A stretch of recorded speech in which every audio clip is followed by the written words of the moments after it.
Muy buenas noches tengan todos ustedes. Es un honor darles la bienvenida a este simposio organizado por la Asociación Cultural Giordano Bruno a través de la Sociedad Cívica de México. Agradecemos profundamente su presencia y participación en esta jornada dedicada al avance del conocimiento. Hoy exploraremos ideas fascinantes y compartiremos perspectivas valiosas. Les deseo una experiencia inspiradora y enriquecedora. Sean todos bienvenidos. Destacado académico y apasionado de la ciencia. Él es graduado en matemáticas por la Universidad Autónoma de Zacatecas, donde también está cursando una maestría en topología algebraica. Su destacada trayectoria incluye estancias de investigación en instituciones de renombre como Centro de Investigación y Estudios Avanzados, Universidad Autónoma de San Luis Potosí. Ha sido ponente en congresos nacionales y se dedica a la enseñanza de matemáticas, inspirando a jóvenes, estudiantes, además de ser un entusiasta en la astronomía, el ajedrez, donde ha competido en eventos estatales. Con ustedes, Juan Alejandro Jáquez Cortés.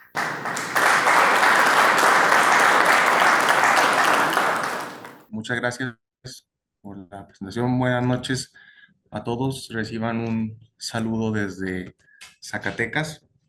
Y bueno, con el permiso de las autoridades presentes de la Sociedad Cívica de México, comenzamos con esta presentación. Bien, entonces antes de comenzar, de entrar en materia, me gustaría que hiciéramos el siguiente ejercicio. Entonces, imaginémonos que estamos en un mundo en el cual no tenemos acceso a telescopios o herramientas tecnológicas que nos permitan observar el cielo como lo hacemos actualmente. Simplemente tenemos la herramienta, bueno, nuestros ojos, ¿no? Entonces, en esta situación, pareciera claro que la Tierra se mantiene inmóvil y todos los astros en el cielo están girando alrededor de nosotros. ¿Okay? Entonces, pues en ese sentido, es como vivió la sociedad, la humanidad en general, siguiendo lo que se conocía como el modelo aristotélico, que es básicamente lo que les acabo de platicar, ¿no? Se creía que la Tierra era el centro del universo y todo giraba alrededor de nosotros, ¿no?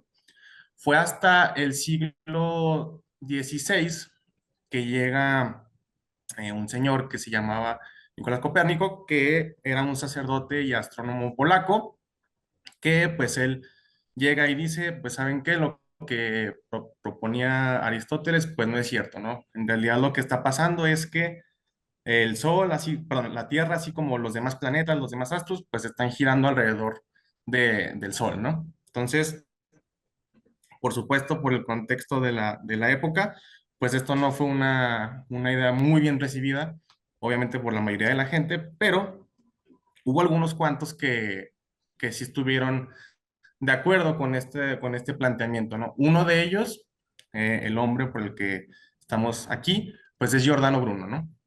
Entonces, Giordano Bruno, pues era una persona, pues rebelde, muy curiosa, y les digo rebelde, pues en el sentido de que en la época en la que estaba, o en el contexto histórico, pues no había tanta libertad de pensamiento ni de expresión. Entonces, pues él siempre trataba de contradecir o de buscar un poco más de información de la que se le podía acceder. Entonces, una de las cosas o de las características que tenía Giordano Bruno era que bueno, él estaba asombrado por la creación de Dios, ¿no? Estaba maravillado por lo que él estudiaba, por lo que él había aprendido de Dios, y por eso mismo él siempre intentó buscar cada vez más, ¿no? Seguir investigando, buscando más sobre la creación de Dios. Y fue esta curiosidad la que le llevó a leer los libros prohibidos por la iglesia. Sí, ¿y por qué hago mención a esto? Porque es gracias a uno de estos libros que se llamaba De la naturaleza de las cosas, escrito por un señor que se llamaba Lucrecio, que había muerto 1500 años antes. Fue gracias a este texto que se le siembra la idea de uno de sus principales pensamientos que promovía Giordano Bruno, que era la idea de que el universo, la creación de Dios, era infinita, ¿no? Entonces, la idea de esta ponencia, pues es por supuesto, siguiendo estos planteamientos que hacía Giordano Bruno, pues tratar de ver qué es lo que opina o cuáles son las respuestas que ha dado la ciencia moderna a cada uno de estos pensamientos, ¿no? Entonces, en principio, para fijar ideas, vamos a ver qué era lo que le proponía o qué es lo que empezó a encontrar Giordano Bruno de este texto de la naturaleza de las cosas, ¿no? Entonces ahí pues es una idea intuitiva o cómo es que él se convenció de que en efecto el universo era infinito, ¿no? Entonces pues él se proponía lo siguiente, ¿no? Se decía, pues imagina que estás en el espacio y tiras una flecha, ¿no? De alguna manera tú tiras una flecha y entonces aquí tenemos dos casos. El primer caso es que la flecha sigue su camino y pues nunca se detiene y pues de aquí se puede concluir claramente que el universo es infinito, ¿no? Entonces, aquí es donde viene el segundo caso. Igual, tiras tu flecha, pero en algún momento, no importa si es muy pronto o muy tardado, pues la flecha choca contra un muro. Entonces, pues a lo mejor diríamos, ok, entonces el universo resultó no ser infinito. Pero aquí se proponía lo siguiente, ¿qué tal que quitamos la flecha, tratamos de escalar el muro? Si el muro no podemos llegar a su punto más alto, pues quiere decir que no tiene fin y por lo tanto el universo es infinito. Pero si logramos llegar al punto más alto, igual tomamos nuestra flecha y la volvemos a tirar. Entonces, pues si se dan cuenta, llegamos al mismo caso anterior. Puede que la flecha continúe eternamente o que choque contra un muro y estemos en el caso 2. Entonces, bajo cualquiera de las situaciones, el universo resultaba ser infinito. Y por supuesto, esto le hacía completo sentido a Giordano Bruno, ¿no? Porque él decía, bueno, si al Dios que adoramos, el que me enseñaron a reconocer, pues es un ente infinito, un ser infinito, o representa un todo que es algo infinito, pues por supuesto que su creación también debe serlo, ¿no? Entonces, bien, esta, como les decía, era uno de sus principales planteamientos, lo que él promovió y una de las razones por las cuales él murió quemado en la hoguera. Y bueno, a partir de aquí vamos a ver qué es lo que tiene que decirnos la ciencia moderna, ¿no? Entonces, bien, se estima que el universo tiene una edad de 13.8 billones de años, que pues aquí lo que yo hice fue expresarlo en segundos, como se dan cuenta, pues es un número exageradamente grande. Este es un número de 21, no, de 18 dígitos, me parece. Es un número muy grande, ¿no? Son 435, etcétera, segundos, desde el momento en el que se dio la creación del universo, que ahorita vamos a ver un poco más de eso. Y bien, haciendo un poco de cuentas, bueno, sabemos que la velocidad de la luz, lo sabemos, bueno, desde que estamos en la escuela, pues nos platican que ¿no? La velocidad de la luz son 300.000 kilómetros por segundo. Y pues haciendo una simple cuenta, pues obtenemos que desde que se creó el universo, pues la luz ha viajado este número que está aquí abajo, 130.468, que pues, por supuesto es un número gigante, que es un número de 27 dígitos. Entonces, eso es lo que ha recorrido desde entonces, ¿no? Entonces, lo que pretendemos hacer ahora es ver qué forma es, o sea, cómo es que se está expandiendo el universo, ¿no? Porque sabemos que la luz, desde que empezó el universo, pues tuvo que haber recorrido cierta trayectoria, ¿no? Entonces, lo que hacemos es precisamente estudiar o remitirnos al origen del universo, ¿no? Y aquí es donde consideramos, pues, una de las teorías más aceptadas actualmente, que es la teoría del Big Bang, ¿no? Que es, pues, esta teoría la que se nos dice que en un punto en el que la materia, pues, se encontraba toda concentrada en cierta región y de repente ocurrió una explosión y así comenzó la expansión, ¿no? Y entonces aquí es donde empezamos a pensar, bueno, ¿cómo es que se va a expandir el universo? ¿Hacia dónde es que se está expandiendo después de esta explosión? Y bueno, la otra pregunta que puede surgirnos es, ¿cómo sabemos que el Big Bang ocurrió? ¿Cómo sabemos que en efecto se está expandiendo el universo? Y la respuesta sencilla o muy bonita es porque lo hemos visto. Entonces, ¿por qué digo que lo hemos visto? Porque, ahorita vamos a ver un poco más adelante, pero lo que se cree o lo que se estima es que los primeros años después de que ocurrió la explosión, aquí le pongo en particular 375.000 años, son estimaciones, pues se estaban formando las partículas, ¿no? Llamémosle electrones, protones, etcétera, y por supuesto, pues no formaban ningún átomo como tal, ¿no? Simplemente, pues digamos que las partículas estaban por ahí volando, ¿no? Pero eventualmente en algún punto después de la explosión, pues se dieron las condiciones para que se formaran los átomos, ¿no? Es decir, se empezaron a juntar los neutrones, es decir, estas cosas que forman los núcleos de los átomos, y al generarse estos pegados, lo que ocurrió fue que hubo luz. Y desde entonces, pues esta es la luz de la que tanto hablábamos, que ha estado viajando y que ha recorrido pues ese número gigante del que hablábamos, ¿no? Y afortunadamente, y gracias a un error, pues esta luz se logró percibir en los años 60 por un par de investigadores científicos, no sé exactamente de dónde, pero se logró percibir y tanto que fue un gran descubrimiento que les valió un premio Nobel, ¿no? Entonces, más o menos, pues ya tenemos cierta información de la luz, incluso desde cuando empezó a propagarse. Y ahora sí, como queremos ver cuál es la trayectoria que está siguiendo esta luz, pues lo que nos interesaría saber es qué forma tiene el universo. ¿Y por qué nos interesa saber qué forma tiene el universo? Porque de esta manera podríamos concluir si el universo es infinito o no.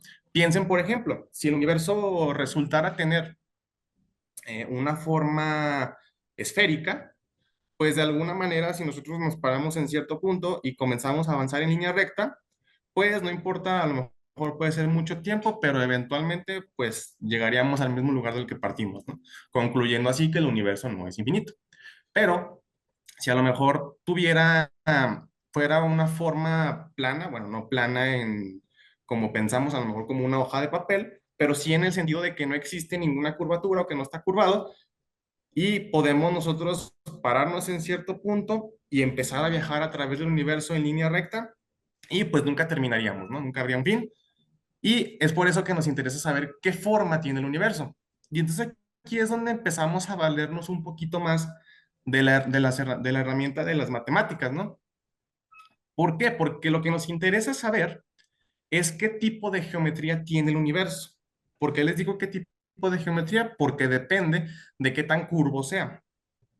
Es aquí donde surge la idea de geometrías no euclidianas, a comparación de la geometría euclidiana, que es la que nosotros conocemos desde el que estamos prácticamente en la primaria, ¿no? Esa es la geometría euclidiana, aquella en la que en particular se nos enseña que la suma de los ángulos internos de un triángulo son 180 grados, ¿no?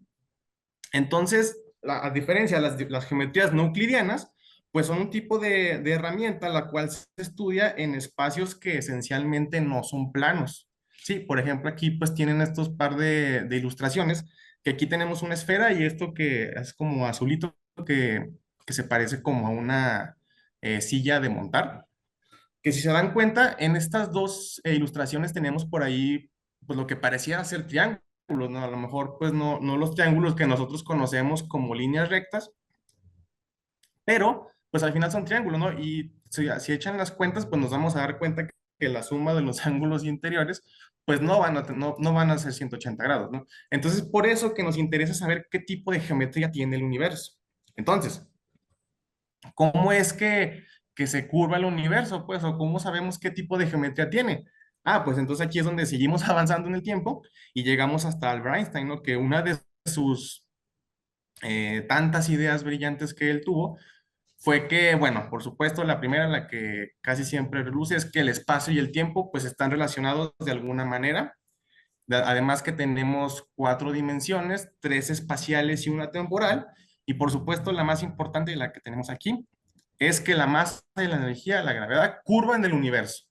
¿Sí? Entonces, pues aquí ya tenemos otro punto de partida, ¿no? Porque fíjense, si nosotros, por ejemplo, como tenemos aquí en la ilustración que tenemos del lado derecho, tenemos un satélite que envía cierta señal a la Tierra, pero por lo que nos propone o por lo que demostró Albert Einstein, en su teoría de la relatividad, pues sabemos que esta señal o esta luz que emita este satélite, pues se va a curvar, ¿no? Entonces, eso también nos va a ayudar a determinar en esencia qué forma o qué geometría va a tener el universo para poder así poder concluir si lo que proponía Giordano Bruno pues es cierto o no. Igual pues aquí les adjunto una imagen de una prueba, digamos, pues sí, una forma de ver que lo que proponía Albert Einstein era cierto. Esto es una ilustración de un eclipse solar que ocurrió en 1919. Y pues noten aquí que este es como este rayo de luz, de alguna manera al pasar cerca del Sol, pues como que se empieza a curvar, ¿no? Espero que se pueda apreciar. Entonces, ya para terminar, la pregunta con la que venimos cargando desde hace unos momentos es, ¿cómo es que se curva el universo?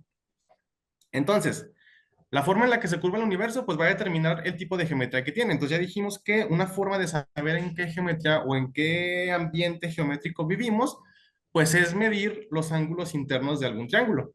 Obviamente, si nosotros intentamos hacer eso en este universo, pues va a parecer que vivimos en un universo plano, ¿no? Porque lo estamos haciendo pues de muy cerca y sabemos que el universo pues tiene un tamaño, bueno, como veíamos al principio, pues muy grande.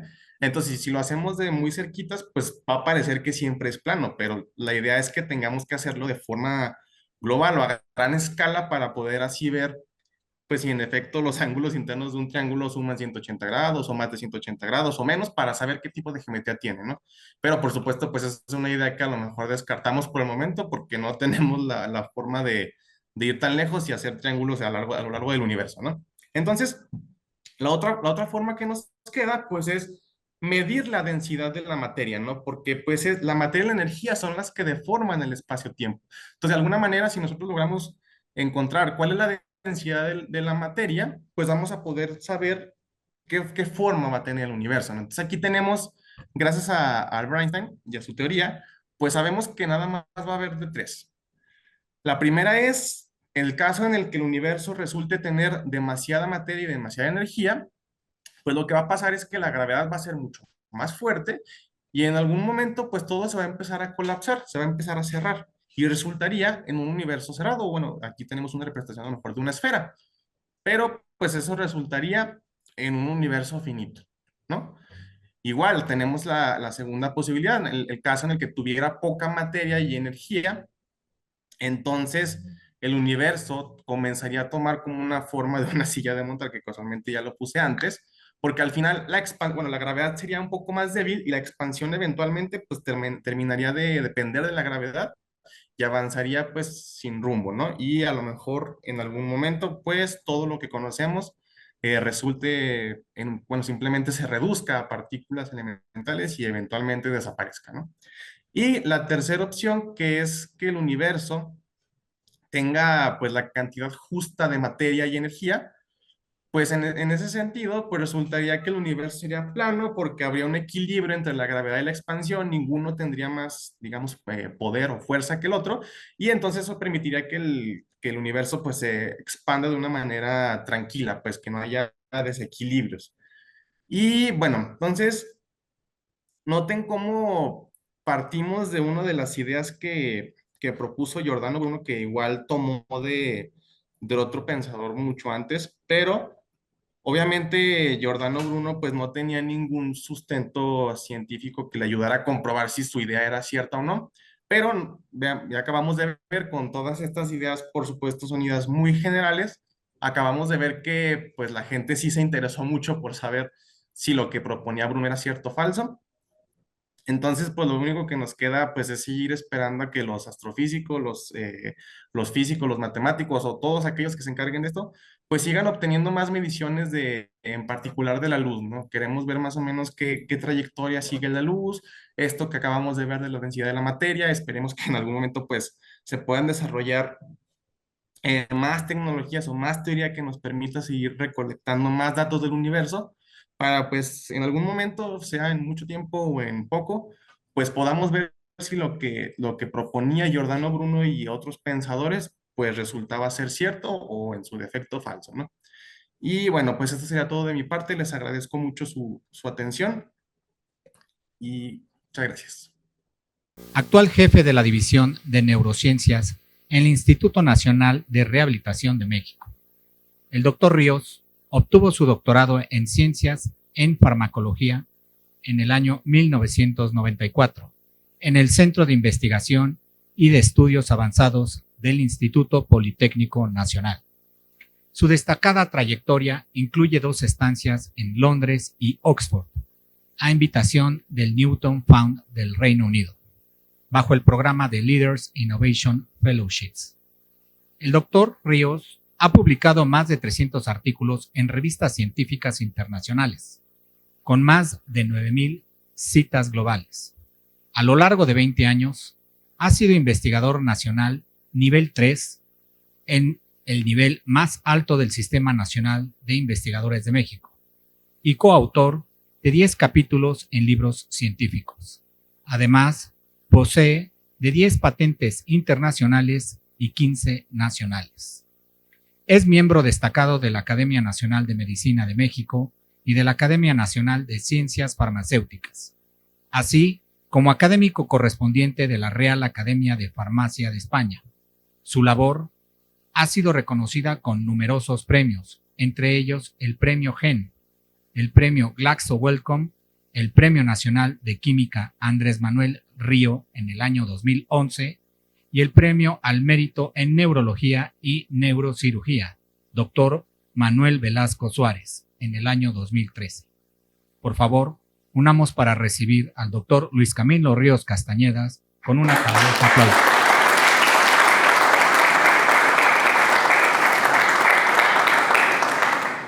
En esta ocasión voy a platicarles acerca de esa faceta de Giordano Bruno en relación con el arte de la memoria.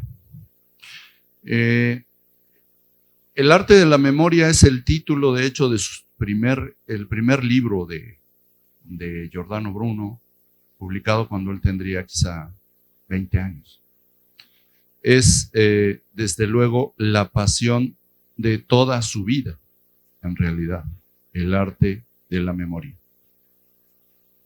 Bueno, entonces, como mencionaba yo, el arte de la memoria es la pasión de Giordano Bruno a lo largo de toda su vida, y le costó la vida también.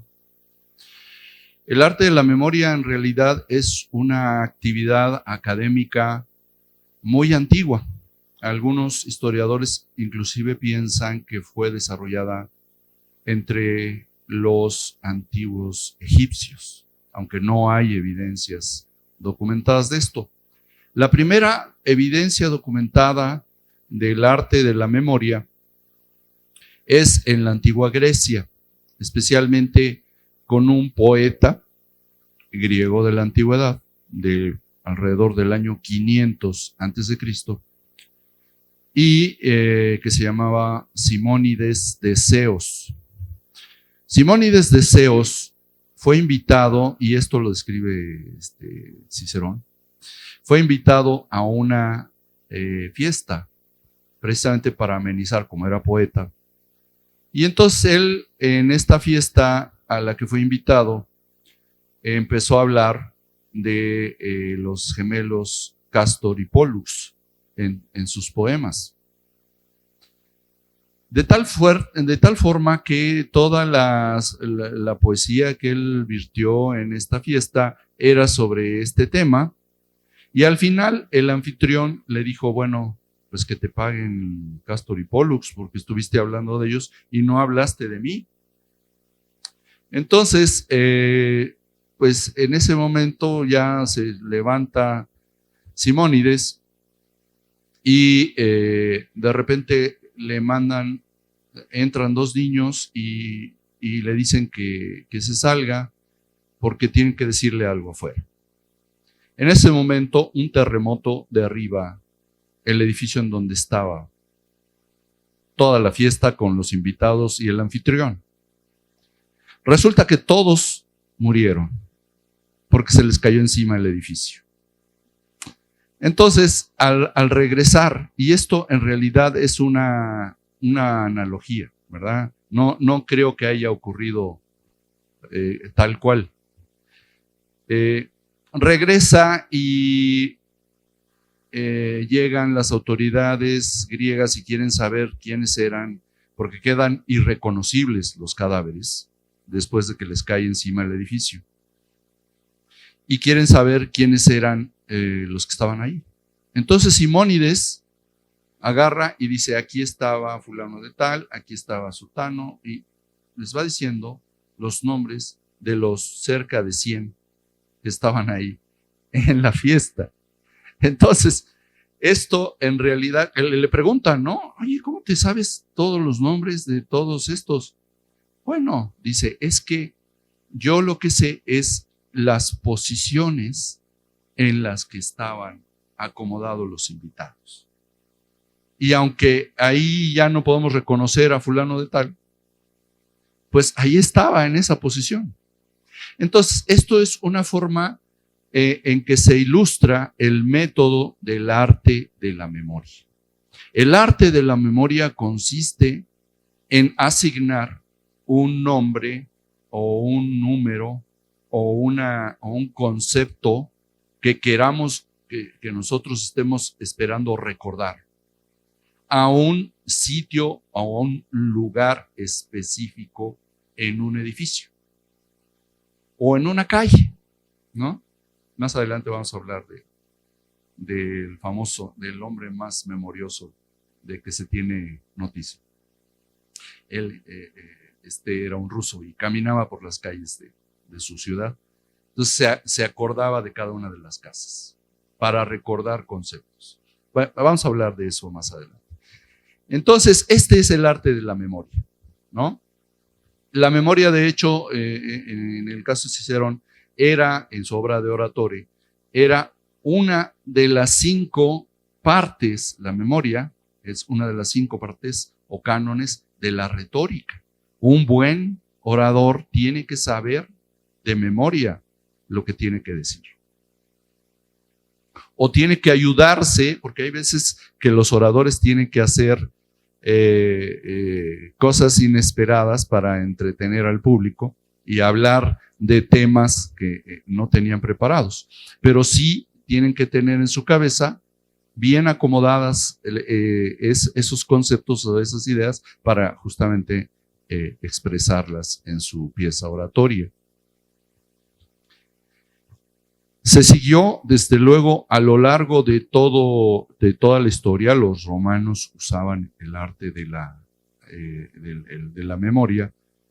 Llegó la Edad Media y ahí tomó una vertiente distinta el arte de la memoria, porque se asoció con, por un lado, en el ámbito eclesiástico, las oraciones de los sacerdotes o de los monjes, ¿no? Que se tenían que aprender de memoria y recitar o cantar.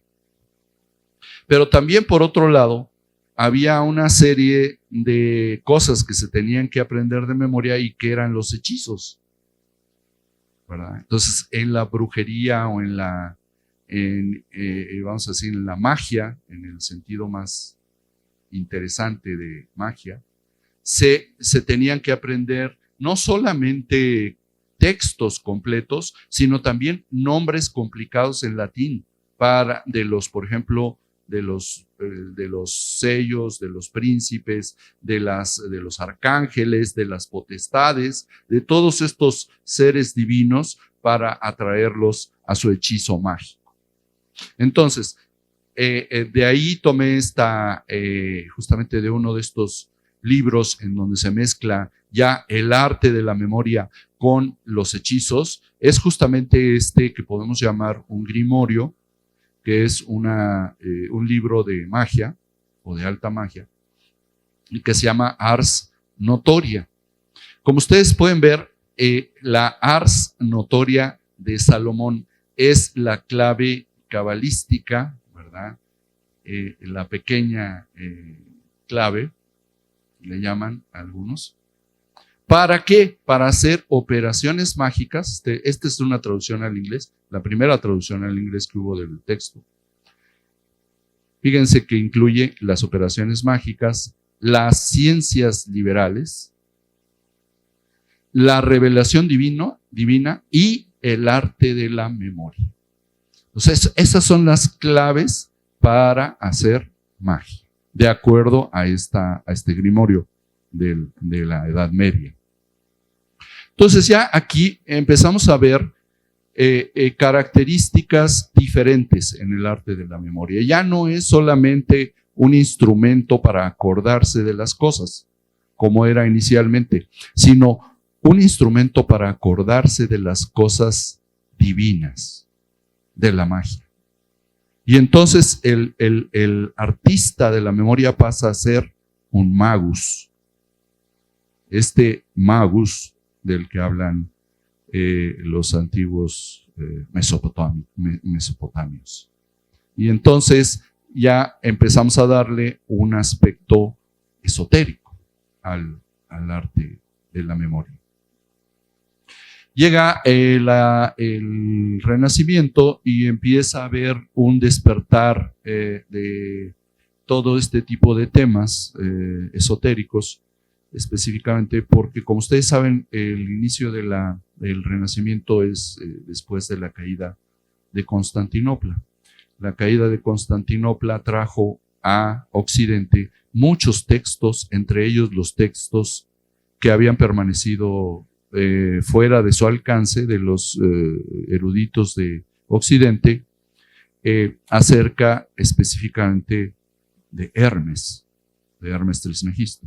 Esto ocurrió justo en el Renacimiento, con la caída de Constantinopla. Las traducciones que se tenían en Constantinopla de muchos textos llegaron a Occidente. Entonces, muchos de los pensadores, particularmente en donde tuvo su origen y su auge el Renacimiento, que fue en Italia, empezaron a tener acceso a estos textos y a hacer más grande el arte de la memoria. Entonces, por ejemplo, Giulio Camilo, italiano, construyó el teatro de la memoria. Este teatro de la memoria, que es aquí hay una representación de Frances Yates. Frances Yates ha estudiado, es una historiadora extraordinaria, ha estudiado todo esto. El teatro de la memoria, ¿verdad? Acá viene la descripción. Este es lo saqué del libro de Frances Yates. Dice: 7 escalones que conducen a 7 pasadizos, que llevan a 7 puertas decoradas con los 7 pilares que, según decía el rey Salomón, son la base de la eternidad. El teatro, explicaba el propio Camilo, es una visión del mundo y de la naturaleza de las cosas, vista desde las alturas, desde las mismas estrellas, desde más allá de las fuentes supracelestiales de la sabiduría. Eso es el arte de la memoria ya en el Renacimiento. Es decir, pasó de ser una técnica, una mnemotecnia, pasó a ser un puente con lo divino. Y eso a través de asociar nuevamente, y aquí queda mucho más claro en el teatro de Camilo, al asociar una idea o un concepto, ¿verdad?, con un sitio en una construcción, que en este caso era un anfiteatro, en el caso de Camilo. Llega el arte de la memoria a Giordano Bruno. Giordano Bruno nace 4 años después de la muerte de Giulio Camilo. Entonces es como su heredero, de alguna manera, en términos de que él continuó su desarrollo. Ahí, en esta diapositiva, ustedes pueden ver que se habla de un cerebro de este lado de acá. Vean ustedes, es un corte de cerebro humano, donde se ve esta zona que parece de alguna forma una rueda, ¿no? Con un poquito de imaginación. ¿Por qué? Porque en el caso de Giordano Bruno, él hablaba ya no de un anfiteatro, que es la mitad de una rueda o un círculo, sino hablaba de las ruedas, de cerrar el círculo. Y esas son las famosas ruedas mnemónicas de Giordano Bruno. Y como ustedes pueden ver, el hipocampo humano pues tiene un cierto parecido por ahí. El hipocampo es una zona que se encarga de la memoria espacial. Inclusive la propia Frances Yates habla de que quizás este sea el origen de la masonería, el arte de la memoria. Ella lo dice, ella es absolutamente, o fue absolutamente profana, ¿no? Nada que ver con la masonería. Pero ella dijo en uno de sus libros, creo que la respuesta a este problema, y hablaba del origen de la masonería, puede ser sugerido por la historia del arte de la memoria, que el ocultismo renacentista de la memoria, que se ve en el teatro de Camilo y que fue fervientemente propagado por Giordano Bruno, puede ser una verdadera fuente de un movimiento hermético, místico, que utilizó no la arquitectura real de mampostería operativa, sino la arquitectura imaginaria o especulativa del arte de la memoria como vehículo de sus enseñanzas. Es decir, el arte de la memoria es, de alguna manera, en esta fase mística del Renacimiento, es lo que dio origen a la orden. Aunque bueno, ahí hay mucha discusión, desde luego. Estas son las ruedas mnemónicas, algunos ejemplos de ruedas mnemónicas de Giordano Bruno. Como ustedes pueden ver, son símbolos muy complejos. La verdad, yo he tratado de entender al menos alguna fracción de una, y la verdad es que no le entiendo absolutamente nada. Él decía que en el centro de la rueda mnemónica habría que poner el ojo, o sea que el ojo estaba en el centro de la rueda y que de ahí podíamos ver las diferentes partes. Obviamente, en cada una de estas partes íbamos dejando un recuerdo para que después, al hacer el recorrido circular, viniera a nuestra memoria y lo pudiéramos decir. O sea, al final de cuentas, era para estimular la memoria. Tanto Giulio Camilo como Giordano Bruno se refieren a las sefirot hebreas como lugares de la memoria. Y esto es algo, desde mi punto de vista, novedoso, que no se estudia demasiado. Se debe estudiar más. O sea, los sefirots, y eso lo dice Giordano Bruno, fundamentalmente, aunque también ya lo había dicho Giulio Camilo, son en realidad sitios en nuestra memoria, como esos arcanos antiguos, ¿no?, que han quedado en nuestro cerebro. Y no podría ser de otro modo, ya que el origen y el fin del arte de la memoria es la creación del universo divino representado por estas sefirot. Y no solo eran las 10 tradicionales. Giordano Bruno se atrevió a decir que había más de 30 sefirot, que él había identificado como sitios de la memoria. Desde luego ahí también habría que leer un poco más acerca de estas, ¿qué quieren decir estas 30, no? Si son realmente sefirot o es alguna otra cosa. ¿Qué pasa con el arte de la memoria? El arte de la memoria en su forma antigua desapareció con la imprenta.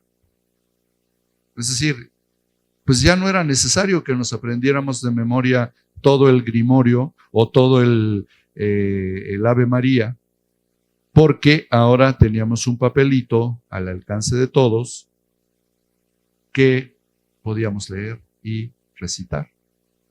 Entonces, en realidad, el arte de la memoria como tal alcanzó su esplendor con Giordano Bruno, pero también ahí acabó, con Gutenberg.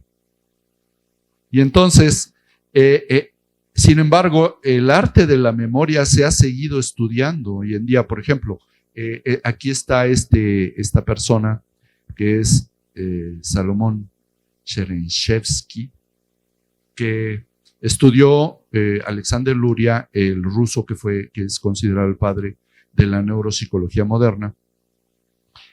La foto que está ahí es de Luria. La foto de Salomón Chernyshevsky es esta de acá. Tenía una memoria que se consideraba infinita. era capaz de recordar listas completas de números en la secuencia adecuada. No un día, no una semana, no un mes, años después de haber escuchado esas listas. Esto fue lo que hizo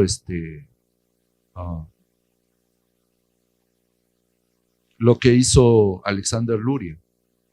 Lo puso a leer listas y después de 15 años le preguntó, oye, ¿te acuerdas de aquella lista que leímos el día 15 de septiembre de hace 15 años? Le digo, y entonces el hombre, Salomón Cherensevsky, dice Luria que se acomodaba con los ojos fijos y empezaba a hacer su recorrido. Él le decía que iba por las calles de su pueblo natal rescatando esa lista de números o de palabras. En este caso era una lista de números.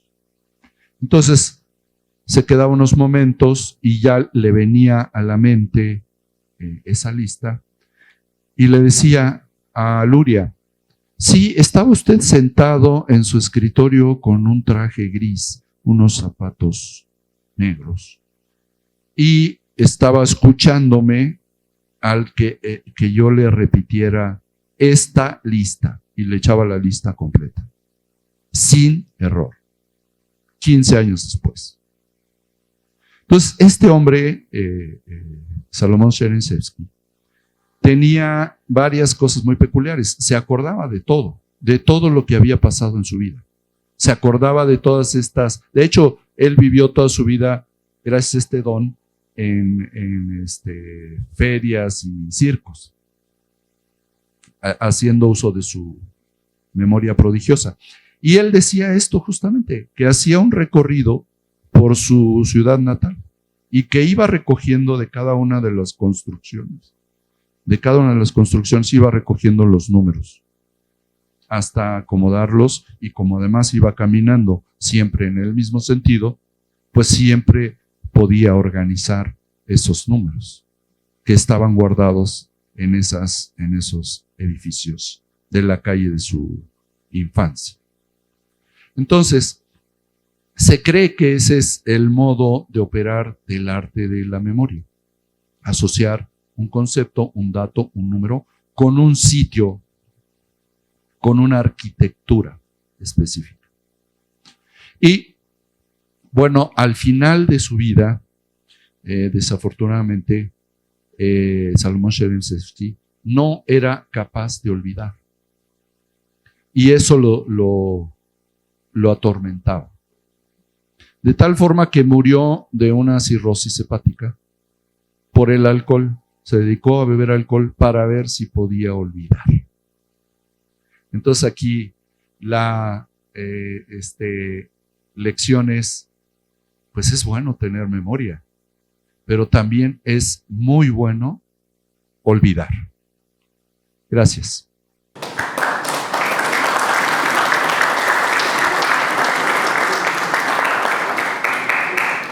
Agradecemos la ponencia del doctor Camilo Ríos Castañeda. Y a continuación, contamos con la presencia del maestro Ricardo Jaques Cortés.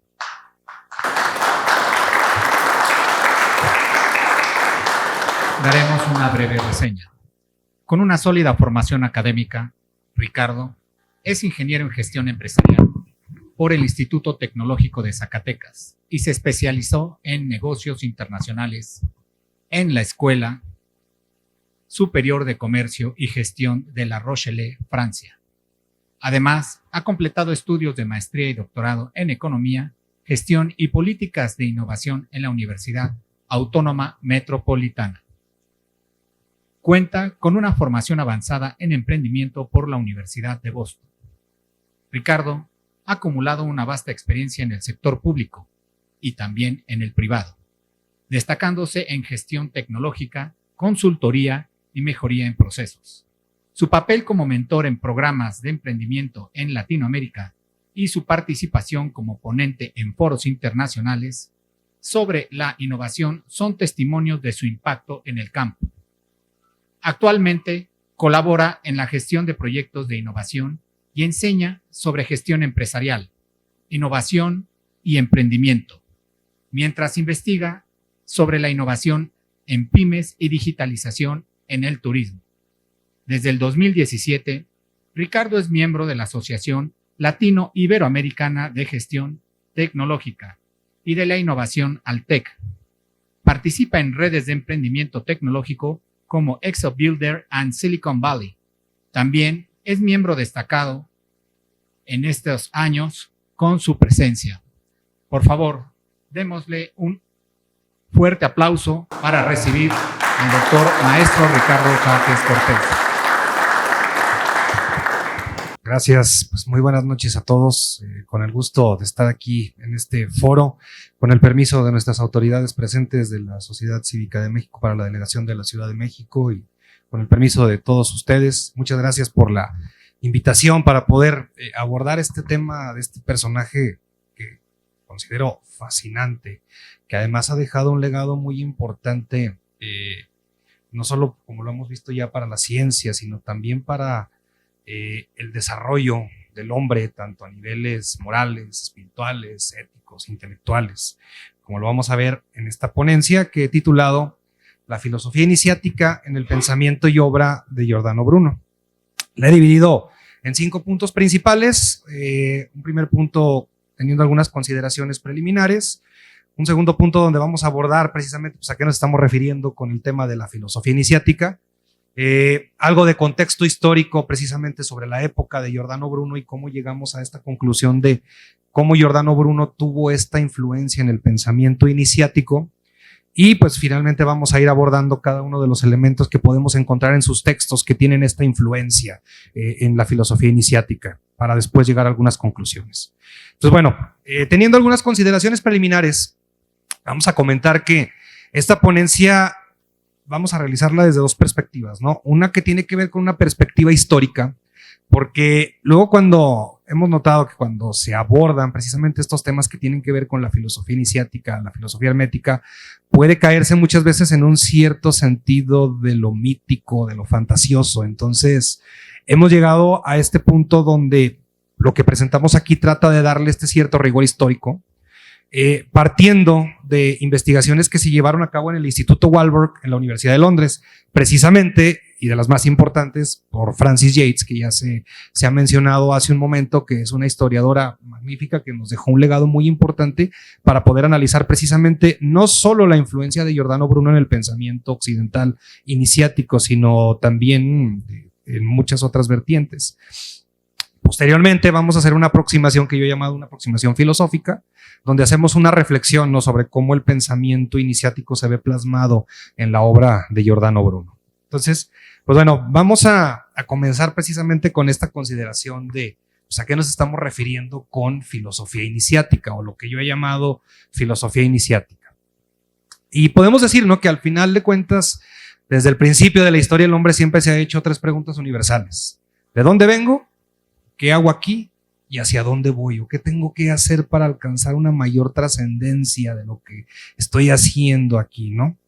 Y a lo largo de la historia podemos ver muchas perspectivas que desde la religión, desde la ciencia, desde la filosofía, han buscado dar respuesta a estas preguntas. Siempre ha habido como que este tira y jala, esta cierto tipo de confrontaciones que se dan entre estas 3 perspectivas y estas 3 vertientes.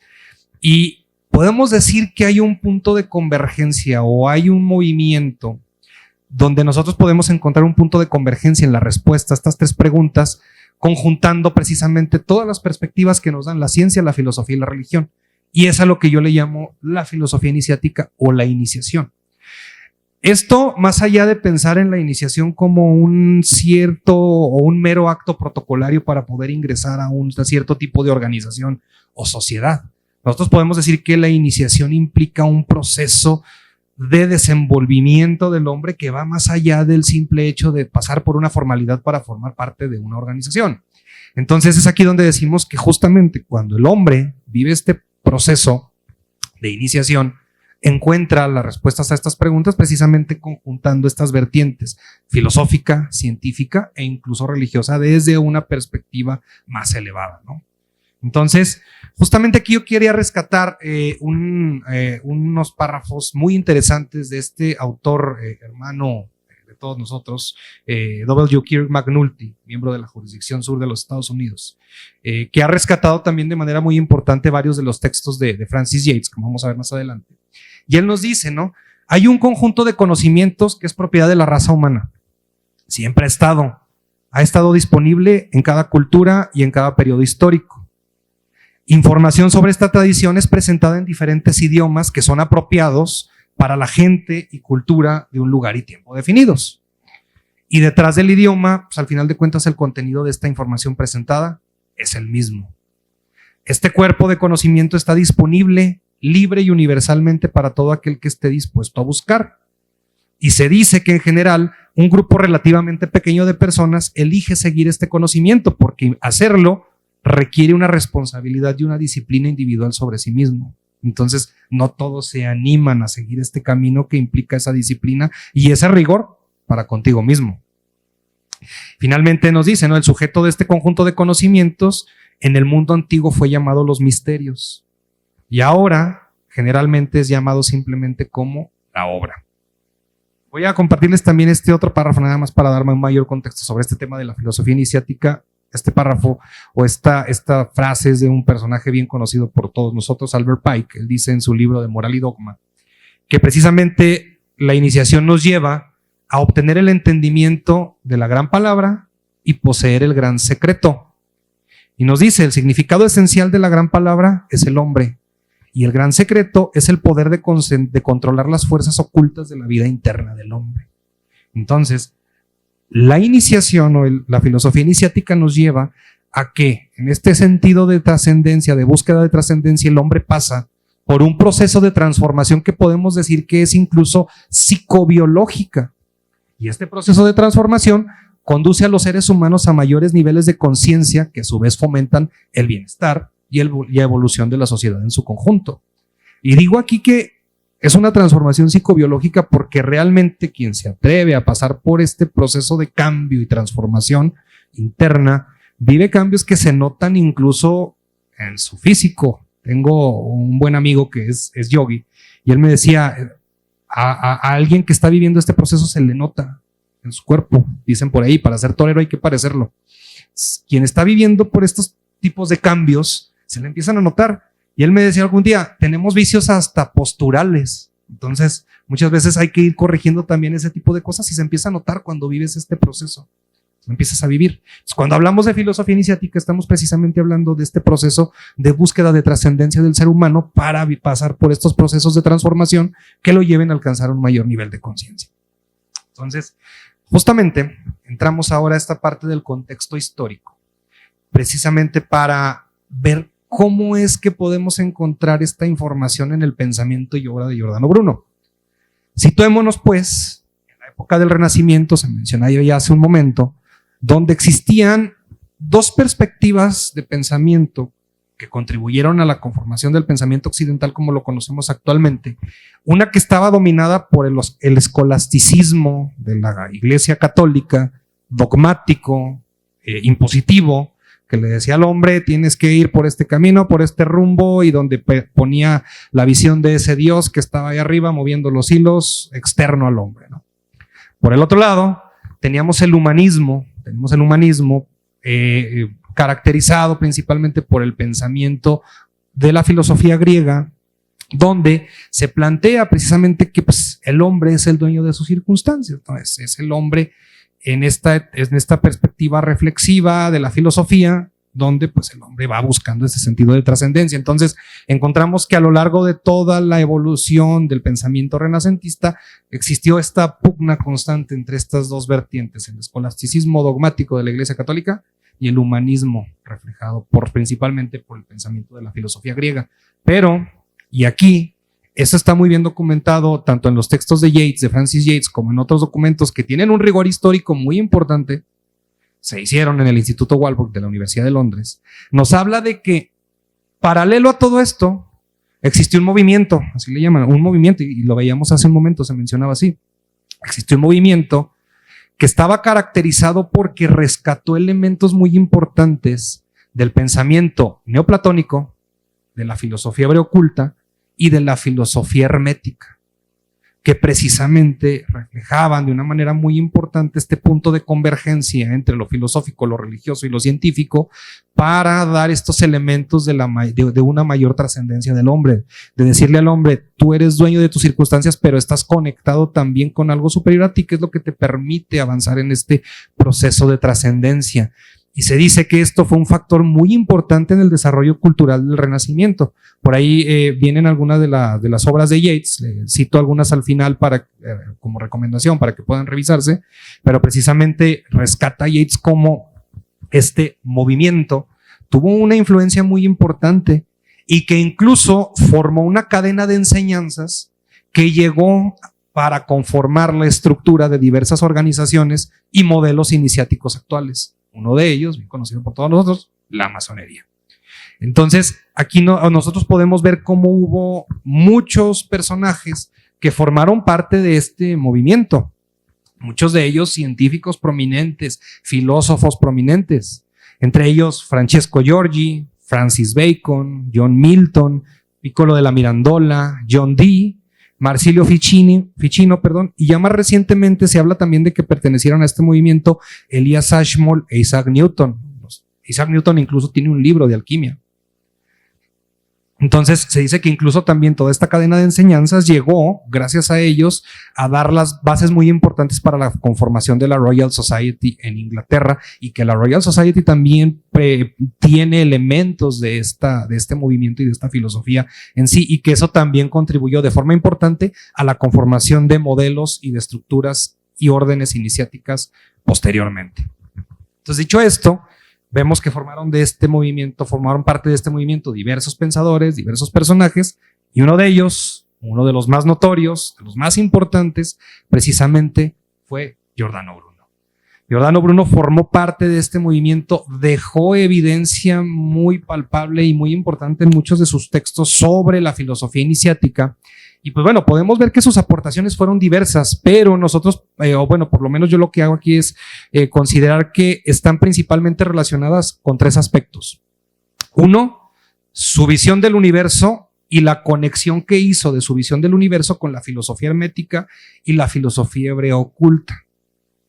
Un segundo punto que tiene que ver con la magia, y así lo plantea él, lo plasma en muchos de sus documentos, la magia como una ciencia de la transformación. Lo vamos a ver más adelante. Más allá de pensar como la magia como un conjunto de prácticas supersticiosas, él planteaba que la magia era una ciencia para la transformación del hombre.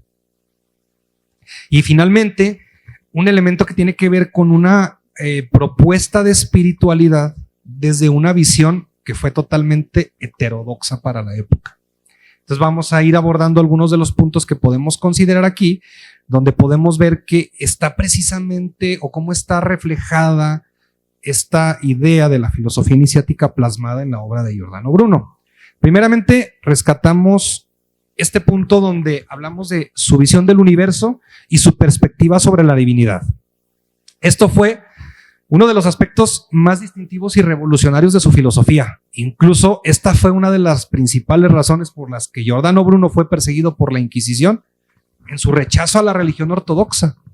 Porque precisamente Giordano Bruno proponía una visión panteísta del universo, donde él decía que ese ser eterno del cual se habla como Dios, o del cual la religión planteaba como un Dios, decía, es que ese ser eterno no es un ente externo que está allá afuera, es un ente que está presente en todo. Es decir, la divinidad está presente en todos lados, está en ti incluso, o sea, decía, está presente en el hombre.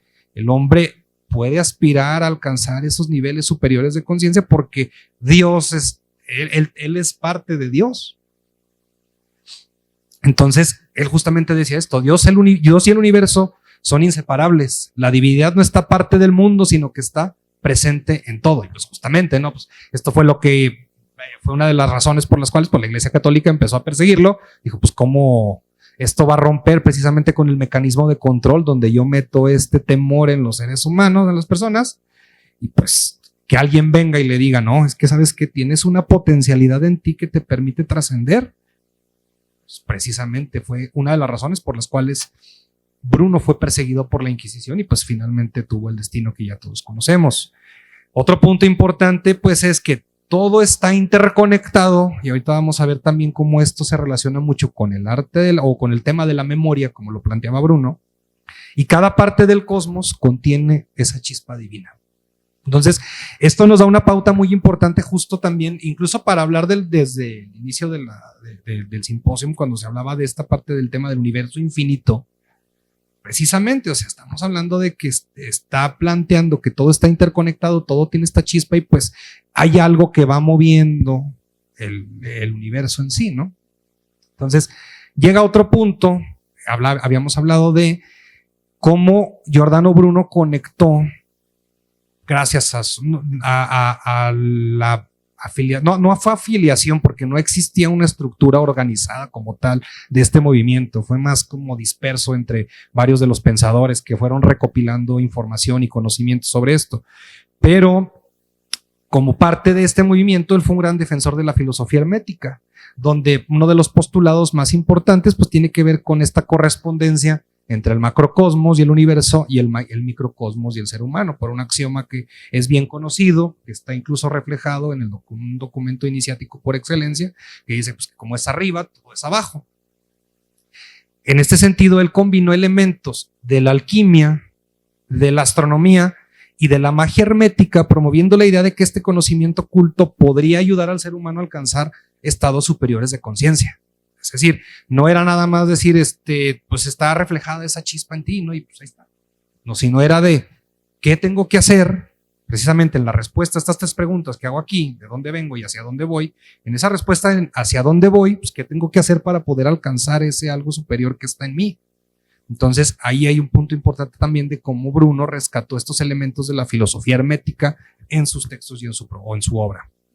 Aquí hay un tema bien interesante que tiene que ver con lo que podemos llamar su teoría de la magia. Y aquí rescato esto importante. La magia no como un conjunto de prácticas supersticiosas, sino una manera de conectar con las fuerzas de la naturaleza y con ese algo que tú tienes en ti. Entonces él decía, la magia puede funcionar como una ciencia natural y una forma de conocimiento profundo del universo. Y justamente esto lo basaba en una especie, vamos a llamarlo de ciencia mental, donde precisamente hablaba de que esa potencialidad está presente en el hombre gracias a la mente.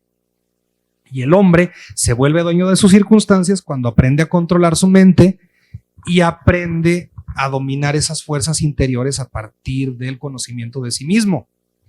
Y pues bueno, para esto él se inspiró de forma muy importante en la tradición hermética, decíamos, en la filosofía neoplatónica, se mencionaba ya hace un momento, en la filosofía cabalística, de la filosofía hebreo-oculta, para desarrollar su idea de una magia natural que pudiera influir en el mundo material y espiritual.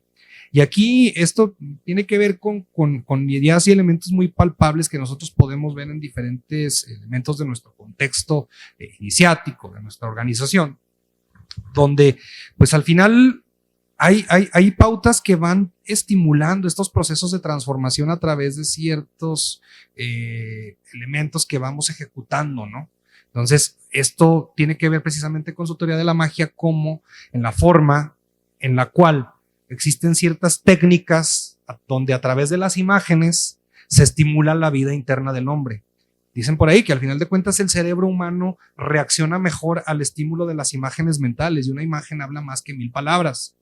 Entonces, conectado con este punto de la magia como un elemento de transformación, se hablaba precisamente del entrenamiento tanto de la memoria como de la imaginación para poder estimular la vida interna del hombre a través de imágenes bien definidas que generen estos procesos de transformación. Entonces, la propuesta aquí era de que, y veíamos también cuando veíamos los círculos de Giordano Bruno, precisamente esos círculos tenían que ver con ciertos elementos pictóricos que él quería dejar plasmados para que el hombre en el estímulo con esos elementos pudiera generar ciertos cambios y procesos de transformación internos.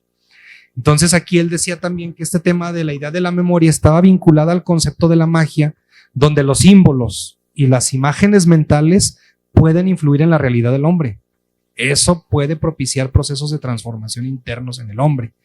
Y hay otro punto muy interesante sobre el tema de la memoria, del cual incluso recientemente hace casi 100 años, Carl Jung hablaba precisamente de estos archivos universales a los cuales el hombre puede acceder a través del estímulo, si le das el password correcto al cerebro, que funciona como un cierto, una especie de antena receptora, ¿no? Entonces, si tú le pones el password correcto, puedes acceder a cierto tipo de información que está en la nube, ¿no? Como cuando nosotros sentamos a la nube de internet y buscamos cierto tipo de información. Entonces, Bruno proponía de que al final, al estar todo interconectado, nosotros podíamos acceder a conocimiento si le metíamos al cerebro el password correcto a través de imágenes y símbolos bien definidos. Y con eso estimulábamos procesos de transformación psicobiológicos en el hombre. Ahí hay un punto muy importante también. Y finalmente, si bien es cierto que Giordano Bruno no escribió tratados alquímicos, no hay documentos alquímicos en la obra de Giordano Bruno, sí utilizó simbología alquímica en su obra, especialmente en sus diálogos filosóficos. Principalmente le hablo mucho de el tema de la purificación, el tema de la transmutación y el tema de la elevación espiritual.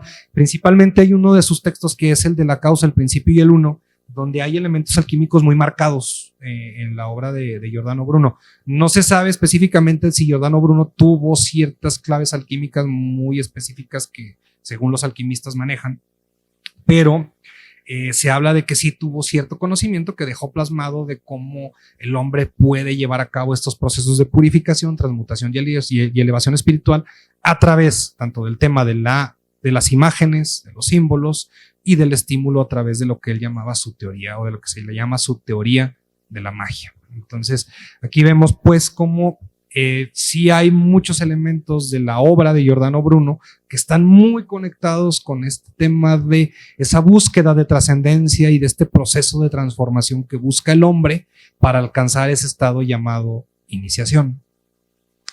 Finalmente, pues bueno, podemos ver que Giordano Bruno fue parte de un movimiento que preservó y continuó antiguas enseñanzas que contribuyen a la evolución espiritual, moral e intelectual del género humano. Eso está incluso, decimos, bien documentado, bien investigado por sobre todo los textos de Francis Yates que hizo en el Instituto Walworth de la Universidad de Londres. Hay varios que son muy bien recomendados porque incluso están muy bien hechos, muy bien documentados, y es una historiadora creo que muy poco valorada que dejó un acervo muy importante, sobre todo para quienes estamos interesados en estos temas.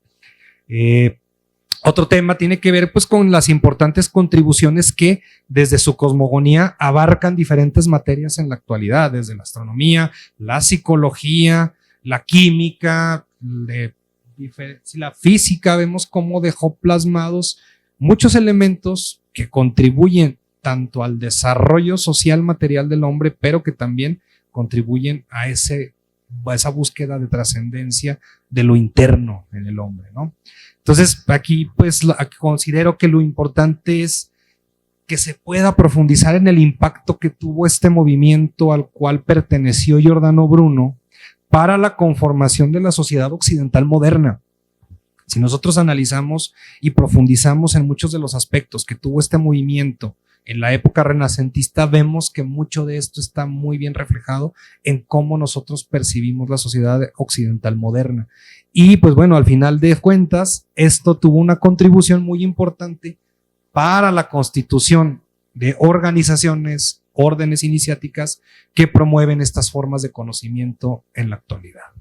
Entonces, pues bueno, aquí dejo, quien guste le puedo compartir la presentación con todo gusto. Dejo aquí algunas de las referencias que estuve utilizando para la presentación, y pues bueno, con todo gusto se las podemos compartir. También tengo algunas digitalizadas, entonces si alguno quiere acceder a ellas, por ahí se las podemos compartir. Y pues muchas gracias por la invitación, gracias por su atención.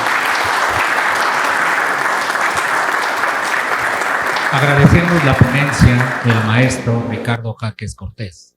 Y a continuación pasaremos al espacio de preguntas y respuestas. Primero que nada, felicitarlos. Veas que me ha encantado la presentación de todos ustedes. Y pues quisiera retomar algunos otros aspectos que tienen que ver con la vida iniciática. La vida iniciática, como está contemplada desde el punto de vista del Pimandro, establece que el hombre es el Om Bra, es la puerta a Dios, está conformado de dos elementos, el elemento material o físico y el elemento espiritual o metafísico. Entonces, ese equilibrio que existe entre esos dos elementos, físico y metafísico, que se concatenan a través de la mente.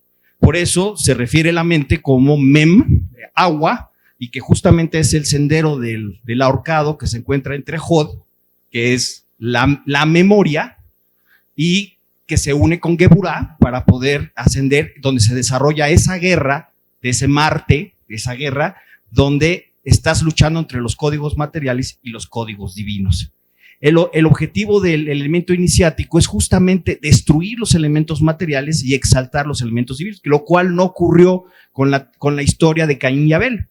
Caín son los elementos materiales y Abel es la luz. Entonces, al matar a Abel, lo que ocurre es que estamos matando los elementos de la vida espiritual. Ahora, si esto lo concatenamos con el tema de la astrofísica, hay un personaje que es muy interesante que se llama Jacobo Grinberg, y él habla de la teoría sintérgica. Si el espacio-tiempo es modificado por la materia y la energía, entonces tengo la posibilidad a través del pensamiento, ahí está, el pensamiento en ese entonces, el elemento modificador del personaje iniciático. Entonces, si tú tienes la posibilidad de modificar ese campo unificado de energía, espacio-tiempo, entonces generas la magia. Entonces, pues yo de veras vuelvo a felicitarlos. Ahorita me recordó aquí el cuerno de Amón, que justamente el rey egipcio de la memoria es Amón, y en el hipocampo hay una zona que se llama C2, que es el lugar donde se produce la regeneración celular, donde muchísimos años nos dijeron que el cerebro no tiene la capacidad de reproducirse. Pues no, el hipocampo nos demuestra que sí tiene esa capacidad de regeneración. La masonería es el perfecto laboratorio, y estoy diciendo la palabra laboratorio porque quiere decir, en la regla benedictina, quiere decir obra et labore, por eso la palabra laboratorio significa laborar y orar. Al momento que estás trabajando, estás orando, porque el proceso de la palabra genera en el cerebro una modificación en el tiempo y en el espacio. Entonces, la masonería es una excelente hoja de ruta del proceso iniciático para poder llevar a cabo la modificación del espacio-tiempo a través de la materia y la energía. Buenas noches. Resumiendo estas partes que acabo de escuchar, lo dijo Ricardo Jaques, una imagen dice más que 1000 palabras. Hay algo muy importante cuando los hermanos Lumière en 1895 dieron a conocer el cinematógrafo.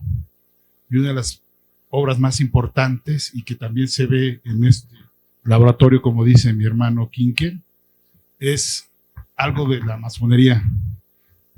Lo que vende más, y la publicidad y el cine, es el close-up con aprendiz. El siguiente es el medium close-up compañero, y la toma la podemos checar en esta parte. Nos vamos con la maestría medium shot en esa parte, en las articulaciones y con esta parte. Cuando llegamos al full shot, que es la toma, es cuando llegamos al grado 4, y de ahí subsecuente, porque es cuando vamos conociendo las cosas. Ahí es donde surge toda esa parte. Todo eso viene también del teatro, como los estaban comentando, porque en el teatro intervienen tres cosas: el proscenio, y si lo vemos, el proscenio, perdón, así mis dedos, si lo vemos aquí, es un triángulo, y en el teatro, en el antiguo teatro, las personas como se sientan en la galería o cómo se... Entonces eso llega totalmente a nuestro cerebro. La otra parte también es en el cine. 1968, Stanley Kubrick saca Odisea 2001. Eso trae también concatenando toda esa parte psicológica. Pero Los soviéticos no se quedan atrás y en 1972 Andrei Tarkovsky saca Solaris, que es una respuesta muy importante a la psicología.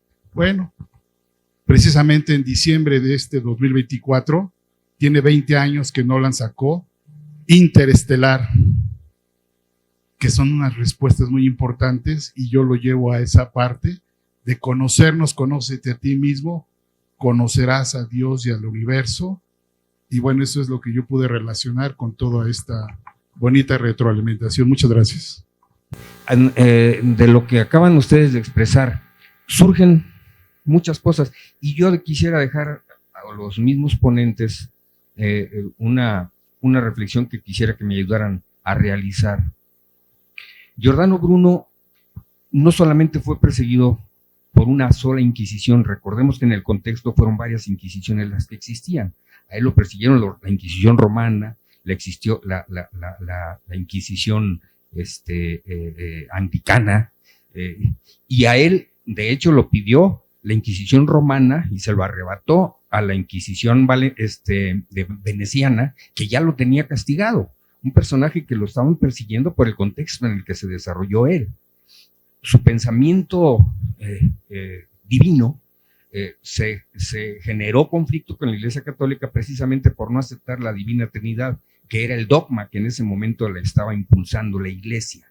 Él hablaba de un Cristo que reconocía, él hablaba pero le negaba la divinidad, no le daba divinidad a él. Sin embargo, era tan contradictorio que él veía la divinidad en la tierra. Él le asignaba a la tierra naturaleza divina y a todo el universo también. Llegó a expresar él, a entender perfectamente la grandeza del sol, que era mucho mayor a la tierra. En ese tiempo estamos hablando de el momento, el contexto en el que está Giordano Bruno. Sin embargo, teniendo él esa claridad de poderlo entender, jamás lo pudo demostrar matemáticamente. No existe nada que haya demostrado esto. Sin embargo, su retórica desarrollada de mago supo convencer a muchos de que en efecto el sol era mucho más grande, de que en efecto el universo crecía, de que había mucho más que lo que se decía en ese momento. Bien, yo quisiera su opinión, porque tiene que ver con mucho de lo que se mencionó. Estamos hablando de la memoria que nos está hablando Giordano Bruno, y que se perdió con el nacimiento de las imprentas. En nuestro contexto actual nos está sucediendo algo muy parecido. La memoria estamos perdiéndola merced a las facilidades tecnológicas que ahora tenemos. Si antes éramos capaces de memorizar los números telefónicos de nuestra familia, al menos, ahora ya no tenemos ni siquiera eso. Las tecnologías se nos están hablando entonces de una pérdida de la memoria, o nos están hablando de que tenemos muchos más elementos para que esa memoria pueda agrandarse, pueda engrandecerse, o podamos nosotros aprovechar esos elementos modernos que tenemos para que nuestra memoria no solamente no se pierda, sino que pueda desarrollarse aún más. Eso sería. Pues sí, voy a explayar un poquito más, gracias a la pregunta de mi hermano Juan Manuel. Y es que en realidad la memoria, como la ve Giordano Bruno y como la ven los renacentistas, es un tema más místico y esotérico a como lo podemos ver hoy en día nosotros en esta sociedad. En esta sociedad lo que importa es la utilidad. Y la utilidad quiere decir que podamos obtener alguna ventaja material. Cuando en realidad lo que dice la filosofía hermética de Giordano Bruno es que la utilidad que vas a obtener con esa memoria, con ese arte, no es utilitaria, es una ventaja interna. Es una puerta, la memoria, o una serie de puertas que tenemos en en el cerebro, diríamos hoy día.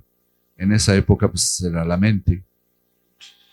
Y pues la tristeza es que ahora eso no se valora. O sea, lo que debemos hacer es efectivamente rescatar el valor de esas imágenes, de esos símbolos, y ponerlos en el contexto de un valor intrínseco, de un valor interno.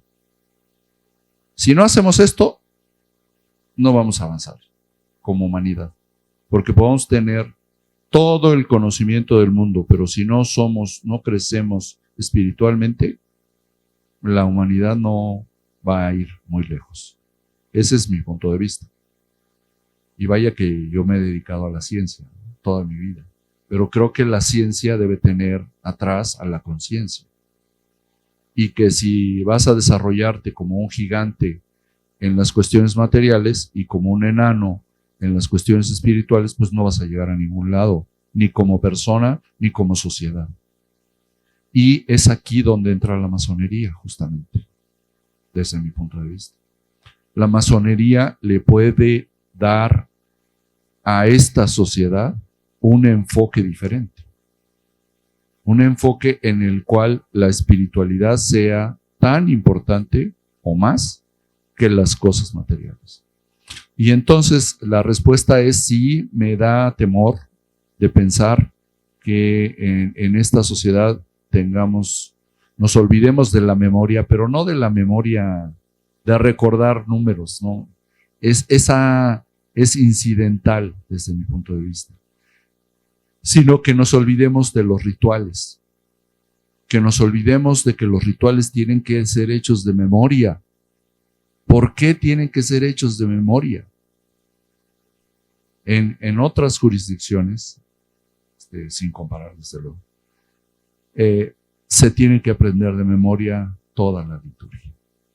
Y nosotros hemos olvidado, fíjense qué bien cae aquí la palabra, hemos olvidado la memoria. Porque la memoria, el recordar todos los tratamientos que hacemos en el filosofismo, son ejercicios de memoria. Todos y cada uno. O sea, estamos abriendo puertas internas. Por eso, cuando estamos nosotros aquí, les exigimos, bueno, me uno a esa opción. Les exigimos que de memoria digan no solo los tratamientos, sino los nombres de los personajes, de los hermanos. Entonces, todo ese ejercicio de memoria es un ejercicio de memoria de Giordano Bruno que hacemos nosotros aquí. Iba yo a seguir más adelante hablando de cuál es cómo llegó el trabajo de Giordano Bruno a Inglaterra y Escocia. Eran mis siguientes diapositivas, pero ya no quise abusar de su paciencia. Y ahorita ya no quiero abusar de nuevo. Gracias.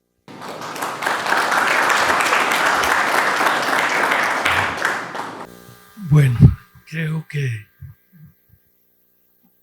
el salario está desquitado. Qué importante es las tres exposiciones. Definitivamente,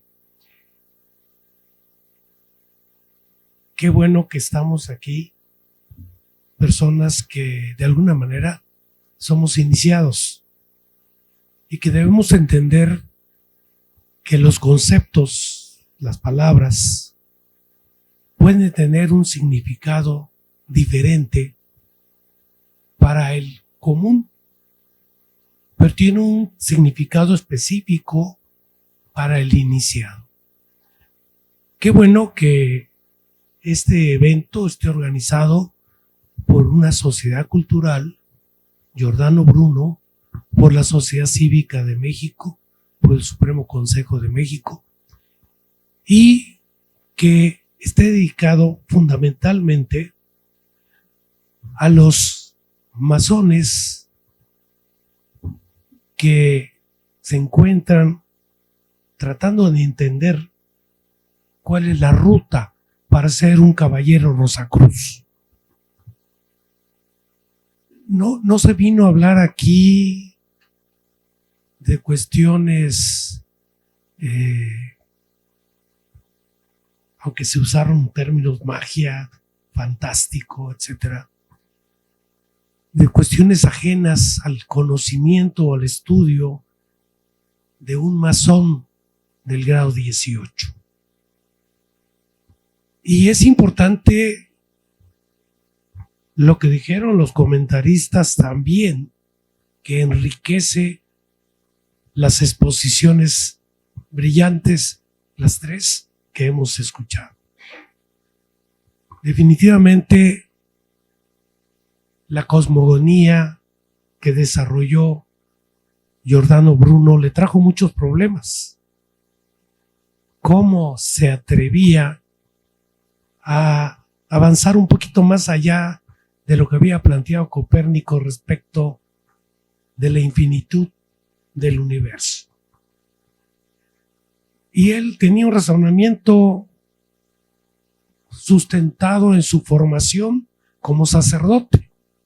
Acordémonos que él inicialmente era un sacerdote y estaba dedicado al estudio, a la devoción del culto al ser divino, a ese Dios que era el objeto de toda su preparación.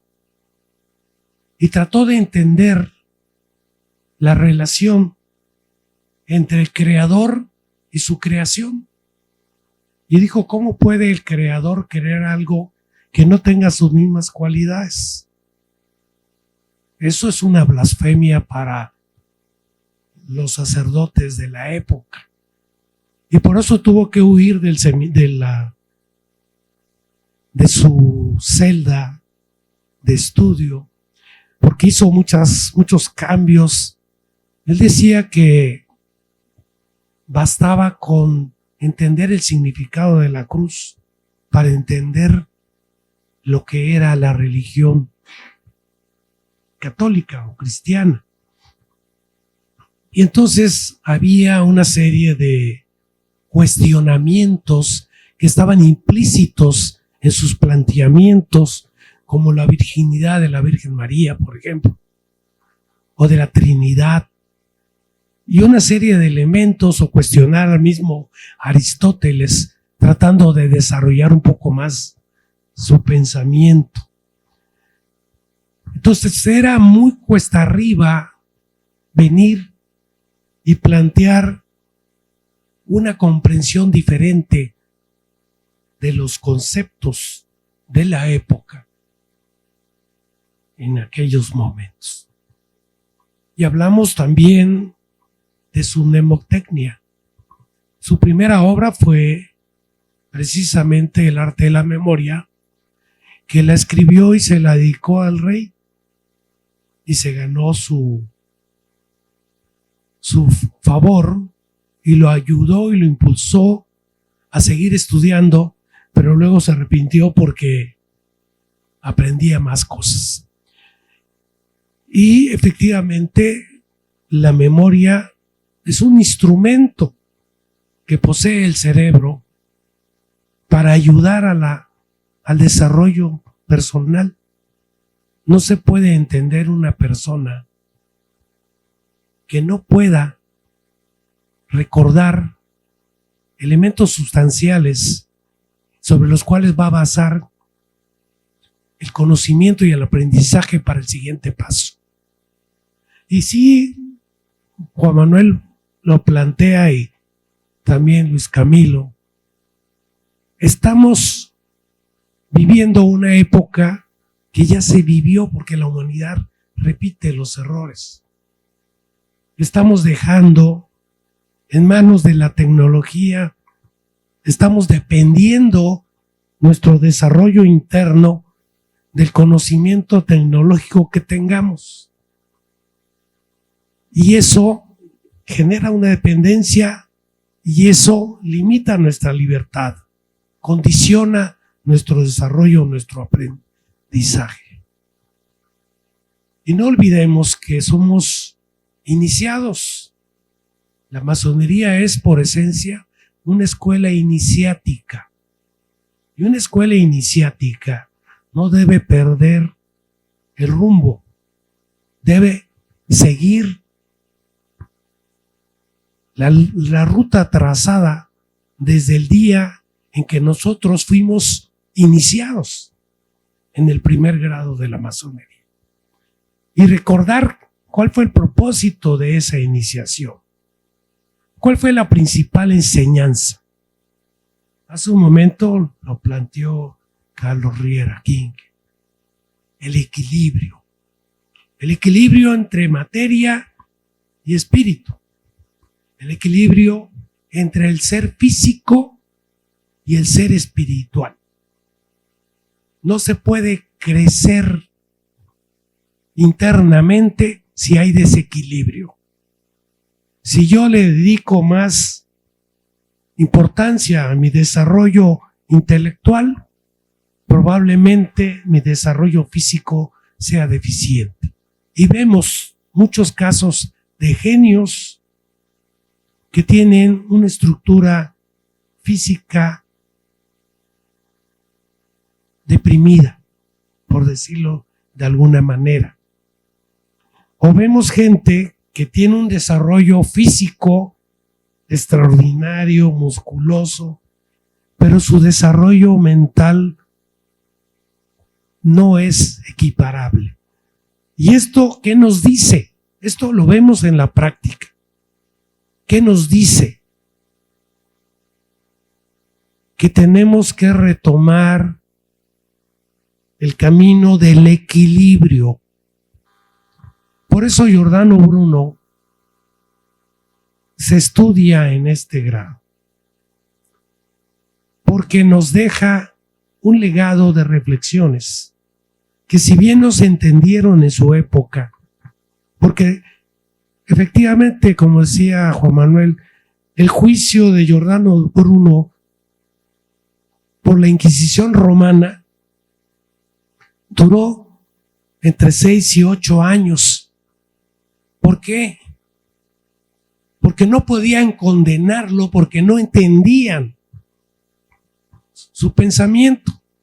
Y entonces le encargaron a los más distinguidos sabios de la Inquisición, entre comillas, lo de sabios, para ver de dónde agarraban a Giordano Bruno, porque ya tenían decidido que lo iban a crucificar, pero no lo querían hacer mártir. Y entonces fue muy complejo para aquellos sabios encontrar el castigo, bueno, no el castigo, el pecado, entre comillas, de Giordano Bruno. De manera que es importante que no olvidemos, sobre todo, que el objeto del estudio del caballero Rosacruz precisamente es buscar ese equilibrio entre la mente, entre el cuerpo, y por eso se pone énfasis en el estudio de una serie de prácticas para ayudar a controlar el pensamiento, porque precisamente, como decía Carlos Riera, es el pensamiento el que va a centrar el desarrollo entre la mente y el espíritu. Felicito pues a los tres ponentes, porque nos deja mucha tarea para adelante. Muchas gracias.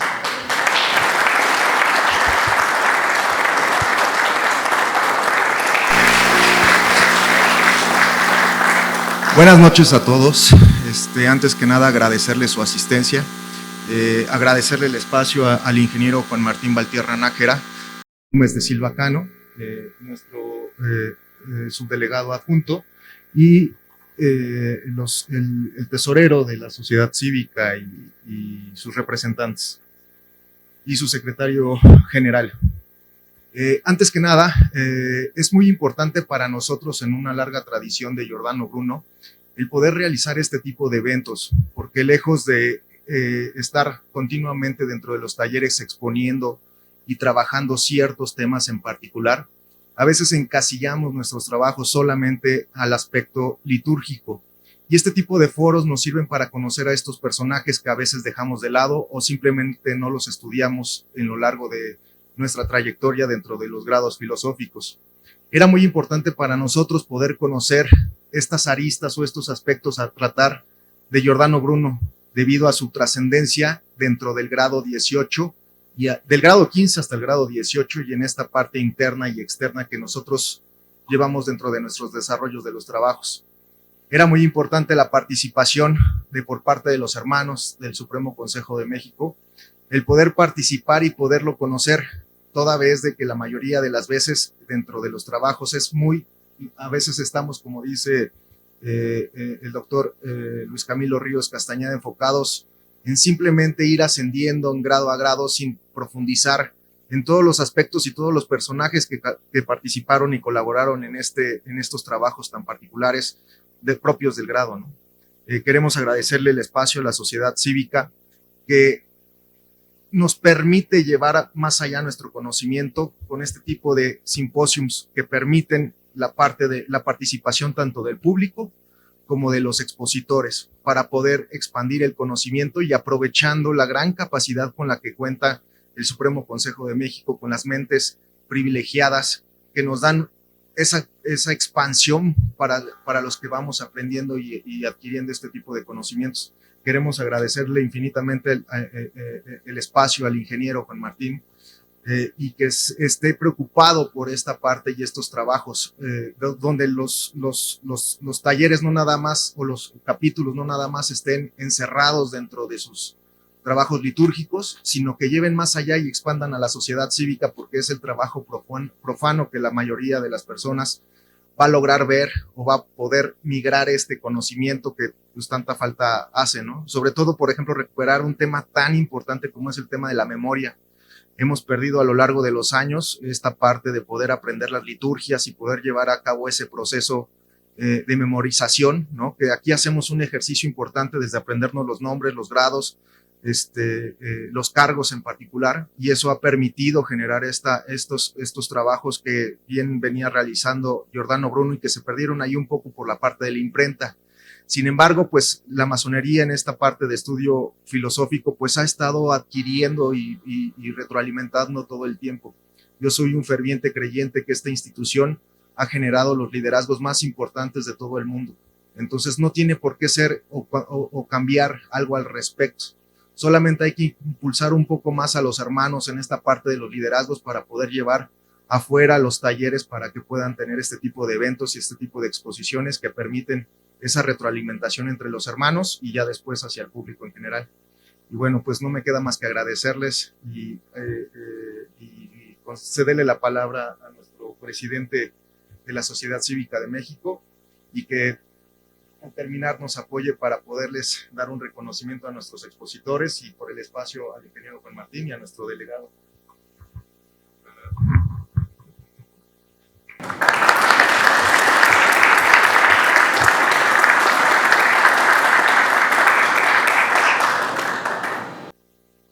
Buenas noches, muchísimas gracias. Es para nosotros siempre motivo de mucho orgullo y satisfacción poder participar en estos esfuerzos tan importantes. Quiero, antes de dirigir algún mensaje, conceder la palabra al maestro Juan Luis Bonilla Castellanos, que es el tesorero de la Sociedad Cívica de México, que pues cuando veníamos para acá me dijo que quería hacer alguna intervención en relación precisamente con la importancia de este simposio que hoy se lleva a cabo aquí en lo que es el Salón Ciudad de México, recientemente remodelado. Entonces, sin más preámbulos, les pido que recibamos con un aplauso al maestro Juan Luis Bonilla Castellanos.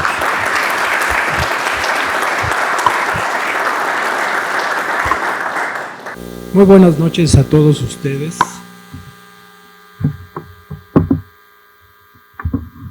Primero quiero agradecer a todos los presentes que hayan venido precisamente a este foro que es sumamente importante para todos nosotros y exhortarlos para que sigan haciendo precisamente estos eventos.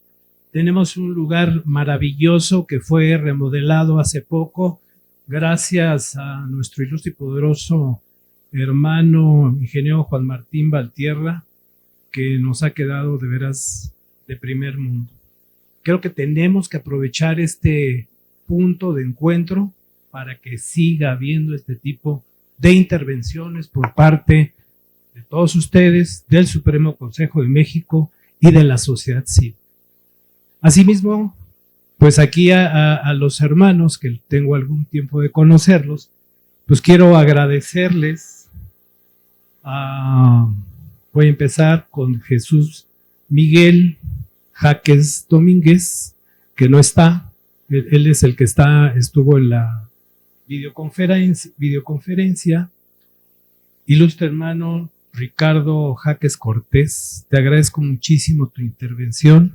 Y desde luego, a quien, por favor, Luis Camilo, te agradezco mucho toda tu intervención, tu tiempo, porque sabemos que eres un investigador a nivel nacional, pero asistes a este tipo de eventos. Entonces, quiero agradecerte en lo personal, porque aparte tuvimos ahí una ayuda del doctor muy valiosa. Para mí y mi familia, te lo agradezco muchísimo. Entonces, los exhorto nuevamente, mis queridos hermanos y los hermanos, cada quien en su licenciatura, maestrías o doctorados, para que se repitan estos eventos. Ténganlo por seguro que la Tesorería del Supremo Consejo de México está en la mejor forma, en la mejor disposición de ayudarlos en todos estos eventos. Les agradezco muchísimo y reciban todos ustedes un fuerte abrazo. Muchas gracias.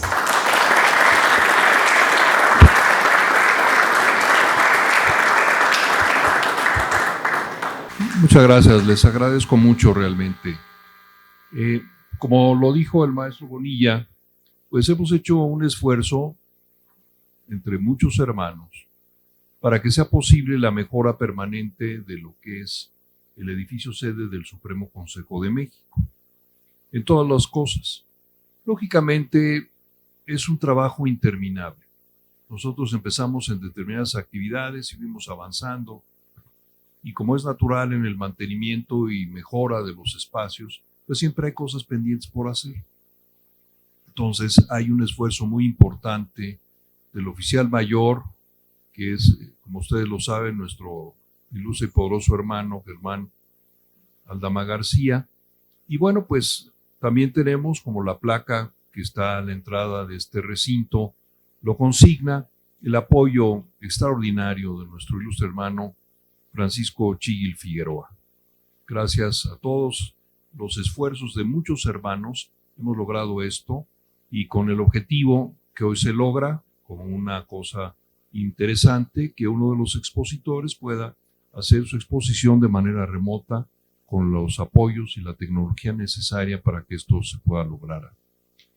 De manera que están dadas las condiciones, habremos de continuar con el esfuerzo para que este tipo de eventos y otros de la Sociedad Cívica de México se puedan transmitir en vivo, a través de Instagram o de Facebook o el propio canal de YouTube de la Sociedad Cívica de México. Entonces, queremos tener un impacto cada vez más profundo. Y en esta ocasión el tema es fundamental.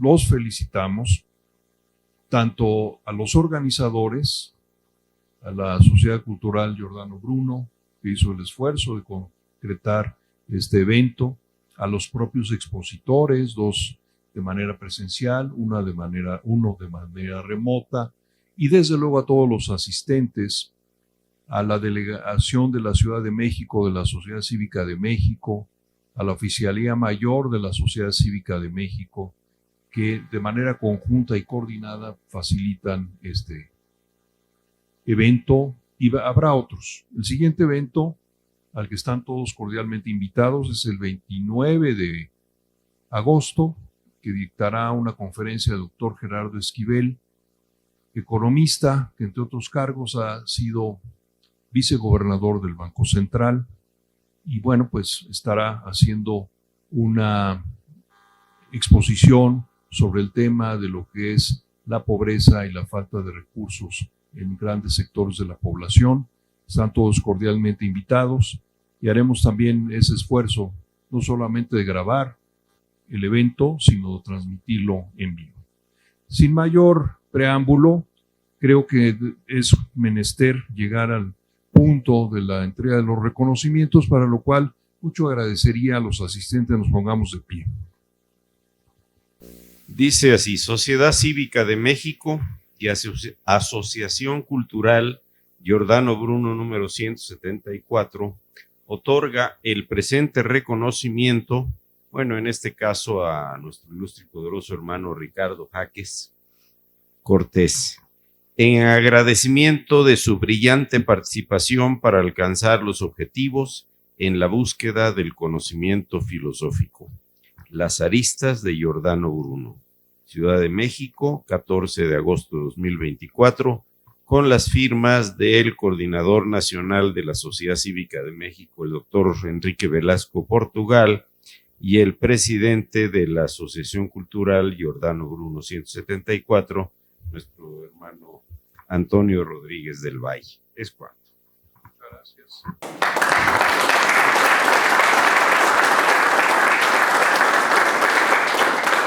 Querido Ricardo, pues es un honor para mí entregarte a nombre de las instituciones ya mencionadas este importante reconocimiento, también agradecimiento siempre en tu participación en el ámbito intelectual, científico y de todo orden que nos haces favor de compartir. Enhorabuena, felicidades, mucho éxito.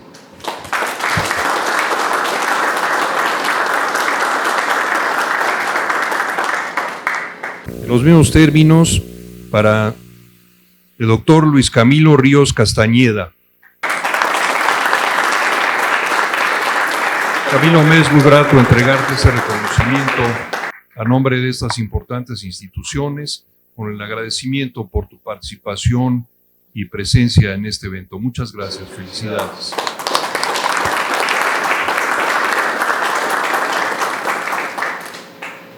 Bueno, pues vamos a hacer ahora la entrega para Juan Alejandro Jaques Cortés. Juan, pues sabemos que estás conectado y pues como es natural le vamos a pedir a Ricardo que en tu nombre lo reciba, pero queremos agradecerte también tu participación, tu presencia y al igual que Ricardo, les pido que saluden de mi parte a sus papás, por favor.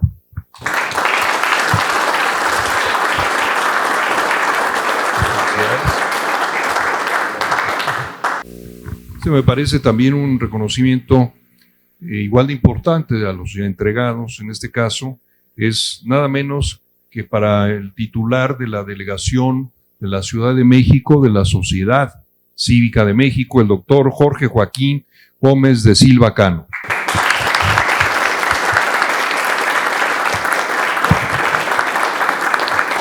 Querido Jorge, pues muy merecido este reconocimiento, verdaderamente con admiración y respeto te lo entrego, junto con mi agradecimiento personal. Muchas gracias.